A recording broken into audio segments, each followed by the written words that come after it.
नमस्कार विद्यार्थियों, आज हम पुरुषार्थ की बात करेंगे।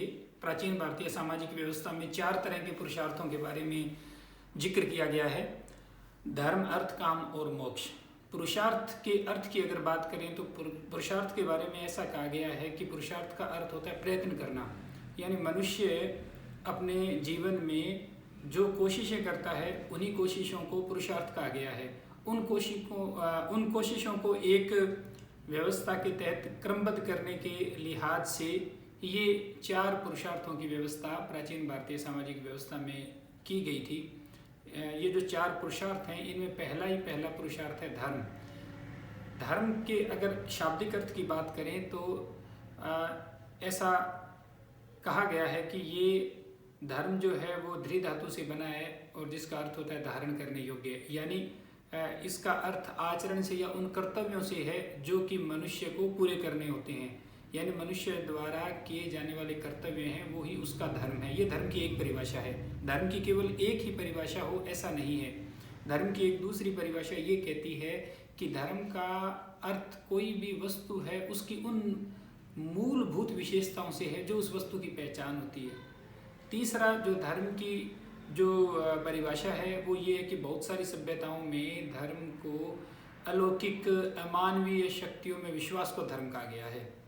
तो भारत के संदर्भ में अगर बात करें तो भारत के संदर्भ में भी ये तीनों ही अर्थों में प्रयोग होता है। अमानवीय अलौकिक शक्तियों पर विश्वास की जो क्रिया है उसको धार्मिक क्रिया कहा जाता है। हम लोग ये पूजा अर्चना ये सब करते हैं तो इसको हम धार्मिक क्रिया कहते हैं। दूसरा, इसको कर्तव्य पालन से भी जोड़ा गया है। और तीसरा, ये मूलभूत गुण जैसे कि आग का गुण है तपिश देना, उसी तरह इंसान का जो गुण है वो है दया, प्रेम, सद्भाव, सन्मार्ग पर चलना। तो ये धर्म है उसके। तो इस रूप में जो है वो धर्म को परिभाषित करने का प्रयास किया गया है। 3 तरह के धर्मों की बात हमारे जो प्राचीन ग्रंथ हैं उनमें कही गई है। एक सामान्य धर्म, दूसरा विशिष्ट धर्म और तीसरा आपद धर्म। जो सामान्य धर्म है वो उससे तात्पर्य ये कि मनुष्य होने के नाते हमारे जो कर्तव्य हैं उन कर्तव्यों का हम पालन करें। जैसे दया, प्रेम, सहिष्णुता के भाव है वो हम हमारे हृदय में संजो कर रखें और हो सके उतना किसी का भला करें, भला न हो सके बुरा न करें, ईमानदारी से जीवन जिए, सदाचारी रहें। ये सब जो एक मनुष्य होने के नाते हमारे व्यवहार का हिस्सा होने चाहिए, ये सब मूल्य सामान्य धर्म की श्रेणी में आते हैं। दूसरा, विशिष्ट धर्म में वो चीज़ें आती हैं या हमारे व्यवहार के वो पक्ष आते हैं जो पक्ष किसी देश, काल या परिस्थिति के कारण, या हम एक या तो जेंडर की दृष्टि से पुरुष होते हैं या महिला होते हैं, हमारी जो आयु, हमारे जो सामाजिक रिश्ते हैं, हमारी कोई जो है सामाजिक हैसियत है, सोशल स्टेटस, उन सब के कारण हम जिन कर्तव्यों का निर्वहन करते हैं वो कर्तव्य विशिष्ट धर्म में आते हैं। यानी हमारी जो विशेष स्थितियां हैं उन विशेष स्थितियों में हमारे द्वारा किए जाने वाले अपेक्षित कर्तव्य जिनका कि हमें निर्वहन करना है वो विशिष्ट धर्म में आते हैं। तीसरा जो आपद धर्म है, आपद धर्म का मतलब है आपदा के समय में, संकटकालीन परिस्थितियों में हमें किस प्रकार का व्यवहार करना चाहिए, उसको आपद धर्म के तहत रखा गया है। विशेष स्थिति आ जाए, बाढ़ की स्थिति, किसी जंगली पशु से सामना हो जाए जो कि हमारे जीवन के लिए घातक हो, या हम किसी ऐसी जगह फंस जाएं जहाँ पे मान लो कि कोई व्यक्ति शाकाहारी है और उसे जीवन को बचाने के लिए अगर मांसाहार का प्रयोग करना है तो ऐसा कहा जाता है कि वो आपद धर्म में है, उसके लिए उसकी अनुमति है कि वो अपने जीवन को बचाने के लिए अगर ऐसा कर रहा है। इसी तरह से मानववध बड़ा गलत काम है, पर जब 2 सेनाएं आपस में भिड़ती हैं तो मानववध को ग्लोरीफाई किया जाता है। तो इस तरह की जो ऐसी संकटकालीन विशेष परिस्थितियां हैं उनमें जो अपेक्षित व्यवहार है उसको आपद धर्म के तहत रखा गया है। धर्म के बाद में ये जो इसका एक पहलू है जो धर्म पुरुषार्थ है, उसका दूसरा जो पहलू है वो ये भी है कि धर्म पुरुषार्थ है वो कहीं न कहीं वर्ण धर्म की भी बात करता है। जब वर्ण धर्म की बात करता है तो वो ये कहता है कि जिस वर्ण में व्यक्ति है उसको उस वर्ण के कर्तव्यों का पालन करना चाहिए। तो यहाँ ये थोड़ा डिस्क्रिमिनेटरी है, इस रूप में है कि फिर तो अपवर्ड जो सोशल मोबिलिटी होती है, जो मूवमेंट होता है, जो लंबवत सामाजिक गतिशीलता होती है, उसको ये रोकता है। और एक तरह से जो शोषणकारी व्यवस्था है उसको बनाए रखने का समर्थन करता है। एक ये इसका नकारात्मक पक्ष भी है। दूसरा, हम बात करें धर्म के बाद में अर्थ की, तो अर्थ का एक जो उसका जो एक नैरो जो मीनिंग है या संकुचित अर्थ है वो ये है कि भौतिक सुख संसाधन या पैसा कमाना। जबकि इसे जब विस्तार से इसको समझते हैं तो इसमें कई दूसरे एस्पेक्ट्स भी आते हैं। इसमें ये एस्पेक्ट्स है कि इंसान को जो पंचभूत जो ऋणों की बात कही गई है, पंच महायज्ञों की बात कही गई है, देव ऋण, ऋषि ऋण, मातृपितृ ऋण, इन सब की बात की गई है। साथ ही साथ में जो दूसरे अतिथि सत्कार है, दान दक्षिणा है, ये सब जो अन्य तरह की कर्तव्यों का निर्वहन करना है, उस सब के लिए इंसान को भौतिक संसाधनों की ज़रूरत पड़ती है। भौतिक संसाधनों के बिना ये सारे जो एक्ट है वो परफॉर्म नहीं हो सकते। तो ये जो जितने सारे एक्ट हैं, इन एक्ट को परफॉर्म करने के लिए उसको रिसोर्सेज चाहिए।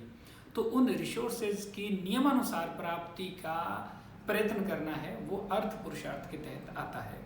तीसरा जो पुरुषार्थ है वो है काम। यहाँ काम के भी दो अर्थ हैं। एक तो जो सेक्सुअल डिजायर्स है उनकी फुलफिलिंग से है। दूसरा जो इसका अर्थ है वो है कि जो जीवन का सौंदर्यात्मक पक्ष है, जो सौंदर्यात्मक पक्ष है जिसके अंदर की भावनात्मक पक्ष शामिल होता है। हमारी कामनाओं की जब बात करते हैं तो वो कामनाएं सिर्फ मानसिक नहीं होती, सिर्फ शारीरिक भी नहीं होती, वो मानसिक भी होती है, वो शारीरिक भी होती है। कामनाओं के अलग अलग प्रकार होते हैं। जो सौंदर्य बोध की भावना होती है, उन सब भावनाओं की अभिव्यक्ति भी मानव जीवन का एक पक्ष है, वरना उसके जीवन के अंदर विकार उत्पन्न हो सकता है। तो उनकी समाज स्वीकृत विधि से पूर्ति करना, और साथ ही जो हमारी अगली जनरेशन है उस जनरेशन को भी समाज स्वीकृत विधि यानी विवाह की जो प्रक्रिया है उस प्रक्रिया के तहत सेक्सुअल एक्ट को परफॉर्म करते हुए जो रिप्रोडक्शन सिस्टम है उसमें अपना कंट्रीब्यूशन देना, वो काम पुरुषार्थ के तहत आता है। और चौथा जो पुरुषार्थ है वो है मोक्ष, जिसको कि जीवन का अंतिम लक्ष्य या सर्वोच्च लक्ष्य माना गया है। और मोक्ष पुरुषार्थ के बारे में ये कहा गया है कि जो पहले 3 पुरुषार्थ हैं, ये पुरुषार्थ दरअसल और कुछ न होकर के जो सर्वोच्च लक्ष्य है जीवन का यानी मोक्ष की प्राप्ति यानी जन्म मरण के बंधन से मुक्ति, उस अंतिम लक्ष्य को प्राप्त करने के लिए ये साधन है। और जो साध्य है यानी जो मीन्स हैं वो ये 3 जो पुरुषार्थ हैं वो हैं। और जो असल जीवन का ऑब्जेक्टिव है वो है मोक्ष पुरुषार्थ की प्राप्ति। तो इन 3 पुरुषार्थों के माध्यम से जब इंसान अपने एक्ट को परफॉर्म करता है तो वो अंततः मोक्ष को प्राप्त होता है।